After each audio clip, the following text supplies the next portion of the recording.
En algún momento, entre los siglos X y XIII de nuestra era, una flota de canoas dobles dejó atrás las islas conocidas del Pacífico Central y puso rumbo al sureste. Los hombres y mujeres que iban a bordo llevaban semillas, gallinas, perros, herramientas de obsidiana y la memoria transmitida de boca en boca durante generaciones de cómo leer las estrellas, las corrientes y el vuelo de las aves marinas. Lo que no llevaban era ninguna certeza. A donde se dirigían no había mapas, no había rutas previas. De hecho, hasta donde nadie sabía, no había nada. Aquellos navegantes recorrieron miles de kilómetros a mar abierto, sin saber si encontrarían tierra o tan solo el vacío. Al cabo de las semanas, contra todo cálculo, una isla volcánica apareció en el horizonte. En parte, por ello, es uno de los lugares del mundo que siempre me han fascinado. Rapa Nui, la isla de Pascua. No tanto por los moais, que es lo primero que cualquiera piensa al escuchar el nombre, sino por la pregunta que viene antes de los moais. La pregunta más simple, y que hemos repetido más de una vez en este espacio. ¿Qué empuja a una sociedad a zarpar con canoas hacia un horizonte sin ningún tipo de promesa? ¿Qué tienes que llevar dentro para decidir que vas a navegar hacia un mar que nadie ha cruzado nunca? ¿Qué es lo que nos mueve en estas situaciones? Hoy os quiero hablar de eso. De los navegantes que encontraron la isla habitada más aislada del planeta. De lo que construyeron allí. De lo que se contó sobre su historia y de lo que en realidad ocurrió. Y sobre todo, de por qué la historia de Rapa Nui no es la fábula ecológica que nos han enseñado, sino algo mucho más grande y mucho más antiguo. El último capítulo de una de las mayores epopeyas de nuestra especie. Yo, como siempre, soy Alex Tombosch. Bienvenidos a Objetivo Horizonte.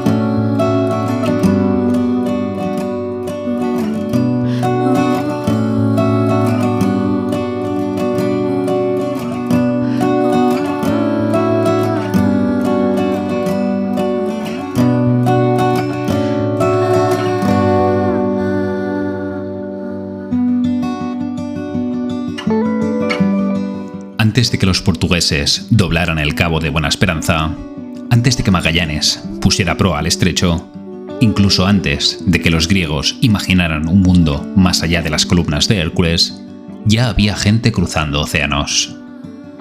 La expansión polinesia es probablemente la mayor proeza de navegación de toda la historia humana, y rara vez la recordamos así. Empezó hace unos 3000 años, en el archipiélago de las Islas Bismarck, al noroeste de Nueva Guinea, y se prolongó durante siglos hacia todo el oriente. Lo que se conocen como los pueblos austronesios fueron saltando de isla en isla a través de Samoa, Tonga y las Islas Marquesas, y hacia el siglo XIII de nuestra era habían alcanzado las tres puntas del llamado Triángulo Polinesio: Hawái al norte, Aotearoa al suroeste y Rapa Nui al sureste. Un triángulo más grande que cualquier imperio que haya existido jamás, cubierto, en su mayoría, por agua.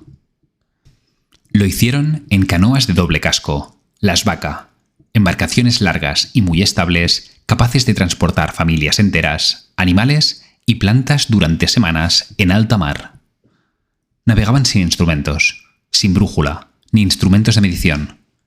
Lo que tenían eran las estrellas, leídas con un sistema preciso de astros cenitales que marcaban las latitudes.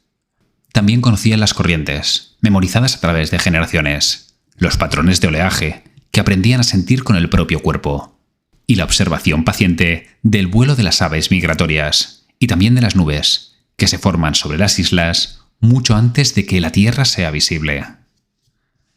Y todo esto se transmitía oralmente, sin manuales, sin escuelas, solo maestros que enseñaban a aprendices, y un océano entero como laboratorio y campo de pruebas.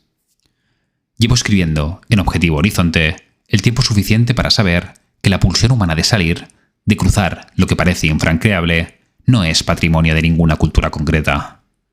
Lo hemos visto con los fenicios, con las caravanas de la ruta de la seda. También cuando Cernán dejó su huella en la luna. Es siempre la misma pulsión. Lo único que cambia es la frontera que se cruza.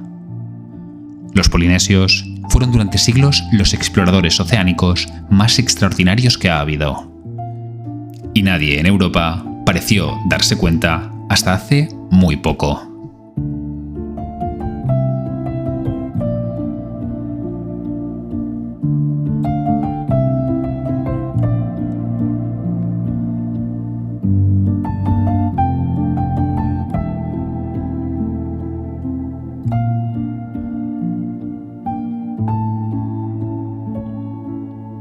Hubo un momento, en algún punto de aquella expansión, en la que una de las flotillas se desvió más al sur de lo habitual.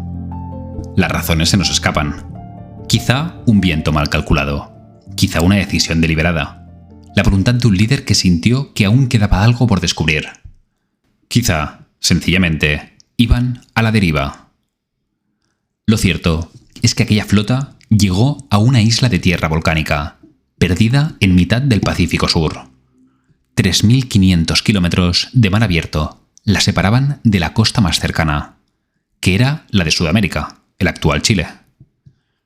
2.000 kilómetros la separaban de la isla habitada más próxima, Pitcairn. No había, en todo el planeta, un lugar más aislado que aquel. Cuando los primeros colonos pusieron pie en la playa de Anaquena, encontraron la isla cubierta de bosques de palmeras gigantes, una especie endémica, hoy extinguida, que recordaba a las palmas chilenas y podía alcanzar hasta los 20 metros de altura. Encontraron acantilados negros, donde el océano rompía contra la lava enfriada. Encontraron 3 volcanes y un puñado de calderas. Encontraron silencio. El silencio absoluto de un lugar que ningún ser humano había pisado antes. La tradición oral de Rapa Nui guarda el nombre de la persona que dirigió aquella primera flota. Lo llamaron Hotu Matua, que significa, más o menos, el padre que engendra. La leyenda cuenta que venía huyendo de una catástrofe de una isla mítica llamada Hiva, probablemente lo que son las actuales Marquesas, guiado por las visiones de un soñador llamado Jaumaka, que había visto la isla en un sueño antes de que nadie la hubiera pisado. Cuando llegó, la isla recibió el nombre de Te Pito, o Te Genua, el ombligo del mundo. Una sociedad cruza el océano en condiciones que rozan lo imposible. Encuentra una isla en medio de la nada, y luego, durante los siglos siguientes, conserva en su memoria oral el nombre del primer hombre que llegó hasta allí. Lo conserva con tanto cuidado que sigue ahí cuando los etnógrafos del siglo XIX preguntan por primera vez. Porque Hotu Matua no es solo un dato académico. Es la forma que una civilización entera encontró para no olvidar quién fue su primer navegante. Y de hecho, creo que ahí, en ese gesto concreto, está casi todo lo que necesitamos saber sobre Rapa Nui. Una sociedad que cruzó el horizonte y decidió, para siempre, recordar al hombre que se atrevió a ver primero qué había detrás. Sobre lo que aquellos colonos construyeron en los siglos siguientes se ha escrito tanto y se ha dicho tanto que ha sido difícil ver lo evidente. Levantaron una sociedad jerárquica, con clanes territoriales, sacerdotes, reyes y artesanos. Desarrollaron una agricultura basada en jardines de piedra, llamados manabai, que protegían los cultivos del viento. Construyeron grandes plataformas ceremoniales, los aju, dispuestas a lo largo del litoral, pero mirando hacia el interior de la isla. Y crearon una de las únicas escrituras indígenas de toda Oceanía, el rongo rongo, grabado en tablillas de madera que todavía hoy no sabemos leer. Pero lo que más impresiona, lo que ha viajado más lejos de Rapa Nui que ninguna otra cosa, son los moai. Roca volcánica blanda, de Toba, del cráter de Rano Raraku, esculpida en una sola pieza con herramientas de basalto duro. Los moai miden entre 2 y 10 metros de altura, y solo hay uno inacabado, el gigante, que mide más de 20. Algunos llegan a pesar hasta 80 toneladas. Se tallaban directamente en el cráter. Se desplazaban kilómetros, sin metales, sin la rueda, sin animales de carga, y se levantaban sobre los ajú que habían expuestos en el litoral. Casi 900 moais se han catalogado en toda la isla. Casi 900. Durante mucho tiempo, en Europa y en Estados Unidos, la pregunta que se hizo sobre los moai fue siempre la misma. ¿Cómo? ¿Cómo movieron piedras de 80 toneladas? ¿Cómo las levantaron sin grúas? Y de la obsesión por el cómo nació toda una serie de explicaciones delirantes que, a estas alturas, ya casi no merecen ni nombrarse. Pero a mí, lo que me parece interesante no es el cómo, es el qué. ¿Qué son los moai? ¿Para qué se hicieron? La respuesta más sólida que tiene hoy la arqueología es también la más conmovedora a mi juicio. Los moai no son dioses, no son demonios, ni tampoco guardianes vueltos hacia el mar. Son ancestros. Cada moai sobre un ajú representa un antepasado real, normalmente un jefe de clan, un Arikipaka, cuya memoria la comunidad quería mantener viva en piedra. Por eso, casi todos miran hacia el interior, hacia el pueblo, hacia los suyos. Los moai no miraban al mar, miraban a los vivos. Una civilización aislada del mundo, en una mota de tierra a 3.000 kilómetros de cualquier costa, dedicó siglos a tallar y levantar retratos colosales de sus muertos, para que los muertos siguieran presidiendo la vida de los vivos. No se puede pensar en un gesto más humano, ni tampoco en una manera más profunda de decir que aquí estamos, y los que nos hicieron también están.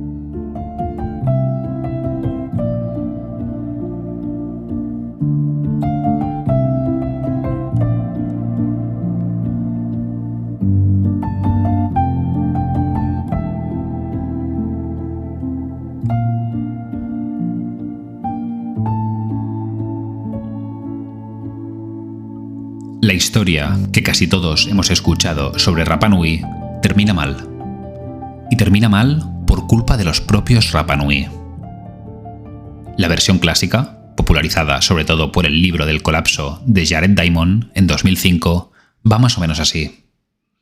Los clanes de la isla entraron en una competición ritual para levantar moai cada vez más grandes y también más numerosos. Para mover los moai se necesitaban troncos. Talaron las palmeras, talaron muchas palmeras, y siguieron talando hasta que cayó el último árbol. Sin árboles no habían canoas, no había pesca, no había sombra para los cultivos. Llegó el hambre, llegaron las guerras entre clanes, llegaron, según algunas fuentes, incluso el canibalismo. Y la población, en esta versión de la historia, colapsó por sí sola, siglos antes de que llegaran los europeos. Es una historia perfecta, casi demasiado perfecta. Una parábola sobre los límites de la naturaleza y los excesos del ser humano, contada además con piedras gigantes. Funcionó genial en un mundo angustiado por el cambio climático. De hecho, funcionó tan bien que todavía se enseña en algunos colegios y universidades de medio planeta. El problema es que esta versión, cuanto más se ha excavado en la isla, menos nos cuadra. Los trabajos de arqueólogos como Terry Hunt o Carl Lippo durante las 2 últimas décadas han ido desmontando este relato pieza a pieza. La deforestación de Rapa Nui fue real, pero su causa principal no parece haber sido humana, sino mucho más pequeña y mucho menos elegante de lo que podríamos decir. Porque al parecer fueron las ratas, que llegaron como polizones en las canoas de los primeros colonos, las que empezaron a comerse las semillas de las palmeras. Una palmera gigante puede tardar décadas en crecer. Si cada semilla cae al suelo y una rata la encuentra, la siguiente generación de árboles sencillamente no llega. Pero es que además, los modelos de población más recientes tampoco encuentran ese colapso interno. Los Rapa Nui adaptaron sus cultivos, encontraron formas de sobrevivir a la pérdida del bosque. Cuando los primeros europeos pisaron la isla en el domingo de Pascua de 1722, conducidos por un almirante holandés, había varios miles de habitantes en la isla. La población se había mantenido razonablemente estable hasta entonces. La catástrofe vino después, y vino de fuera. Primero llegaron las enfermedades: viruela, sífilis, tuberculosis, todas las que una población aislada del mundo durante siglos no podía resistir. Después, en 1862, llegó lo peor: las llamadas razzia esclavistas peruanas, expediciones organizadas desde el Callao para capturar mano de obra para las islas guaneras y también para las plantaciones de la costa. En cuestión de meses, se llevaron de Rapa Nui a más de 1.500 personas, prácticamente la mitad de la población. Y entre esas personas no se llevaron a cualquiera, se llevaron al rey, se llevaron a los sacerdotes, se llevaron a los ancianos que sabían leer el rongo-rongo. El último, Arikimau, el rey legítimo de Rapa Nui, se llamaba Kaimakoi. Su hijo y heredero se llamaba Maurata. A los dos se los llevaron en aquellas razzias. Los dos murieron en el Perú, en las plantaciones, sin poder volver a su isla. El primer, Ariki, de Rapa Nui, llegó cruzando el horizonte, conducido por un soñador que había visto la isla antes de que existiera para nadie más.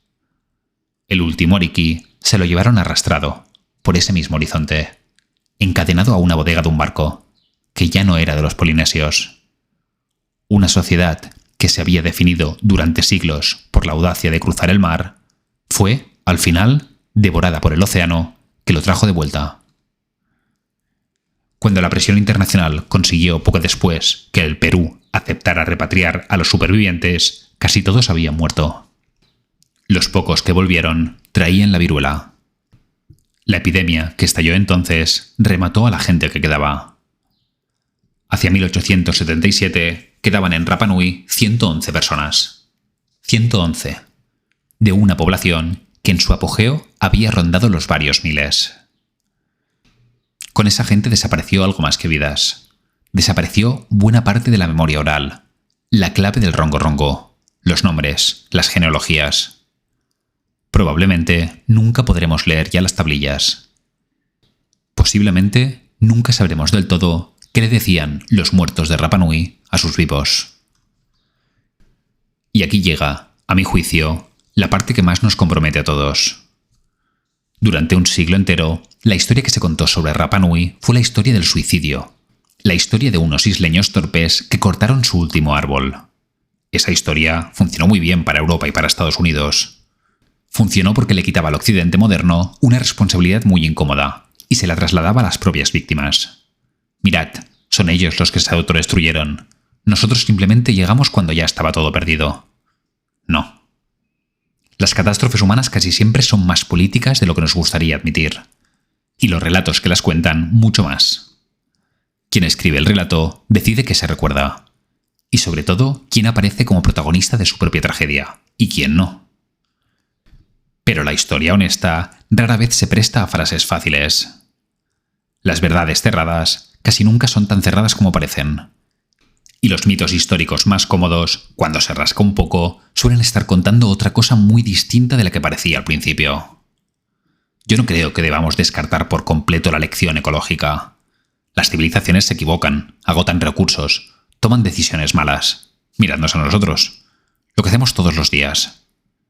Pero cuando para construir una advertencia ecológica tenemos que borrar a los esclavistas y borrar las enfermedades y borrar las cadenas, entonces hay algo que no estamos haciendo bien. Y a los Rapa Nui les debemos, como mínimo, su propia historia. Para terminar, quiero volver a la canoa. Quiero que volvamos a aquella flota de doble casco, que en algún punto del año 1000 de nuestra era se desvió un poco más hacia el sur de lo habitual y acabó en mitad del mar abierto, sin tierra detrás, ni tampoco delante, con el agua extendiéndose por los 4 costados, hasta el límite del horizonte. ¿Qué pensarían los hombres y mujeres que iban en aquellas canoas, en los días en que ya no había vuelta atrás, cuando ya no se podía regresar a la isla de la que habían salido, cuando todavía no había aparecido la isla que algún soñador había hablado? No lo sabremos nunca, pero algo sí sabemos. Sabemos que aquellos navegantes encontraron la isla. Sabemos que la nombraron. Sabemos que conservaron durante siglos en su memoria oral el recuerdo del hombre que había dado el primer paso. Y sabemos que durante los siglos siguientes siguieron tallando a sus muertos en piedra para que la isla nunca se quedara sin sus ancestros. La verdadera hazaña de Rapa Nui no fueron los Moai. Fue cruzar el océano. Y esa hazaña, mirada desde lejos, no me parece distinta de otras que hemos visto juntos en este espacio. No me parece distinta de las caravanas que cruzaron desiertos enteros entre Changán y Samarcanda para que dos mundos se rozaran. Tampoco me parece distinta de Cernán poniendo la última huella humana en el polvo sobre la luna y prometiendo que volveríamos.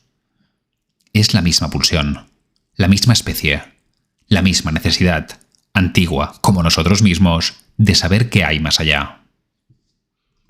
Quizá por eso Rapa Nui sigue fascinándonos, porque en aquella pequeña isla perdida en mitad del Pacífico reconocemos algo profundamente humano, la necesidad de seguir avanzando, incluso cuando ya no sabemos qué vamos a encontrar.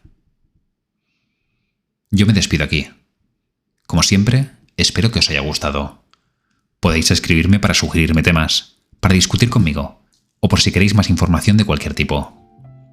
Tenéis toda la información de las diferentes redes sociales en la descripción del capítulo, y si le dais a seguir y compartís este contenido con alguien a quien también le puede interesar, me ayudáis muchísimo a darle el valor al proyecto. Me despido aquí.